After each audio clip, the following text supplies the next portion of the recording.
আজ আমরা এই ভিডিওতে হিন্দুদের প্রাচীন ধর্মগ্রন্থ বেদের ব্যাপারে জানবো। বেদ শব্দের অর্থ হলো জ্ঞান।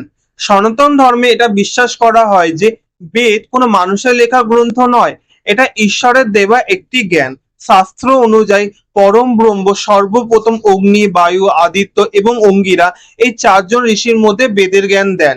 পরবর্তী সময় এই চারজন ঋষি অন্যান্য ঋষিদের মধ্যে বেদের জ্ঞান প্রচার করে। বেদ ছিল শ্রুতি শাস্ত্র।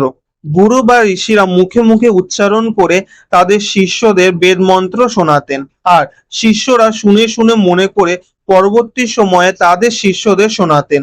এইভাবেই বেদের পাঠ চলতো। কিন্তু ভবিষ্যতের কথা চিন্তা করে পরবর্তী সময়ে ঋষিরা বেদ লিখতে শুরু করেন। ইন্টারেস্টিং ব্যাপার এটা যে কোনো ঋষি বেদ রচনা করার সময় তাদের নাম লিখে যায়নি।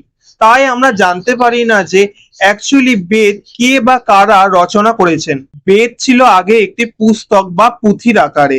কৃষ্ণ দ্বৈপায়ন পড়ার সুবিধার্থে বেদকে চার ভাগে ভাগ করেন: ঋগ্বেদ, সামবেদ, অথর্ববেদ এবং যজুর্বেদ।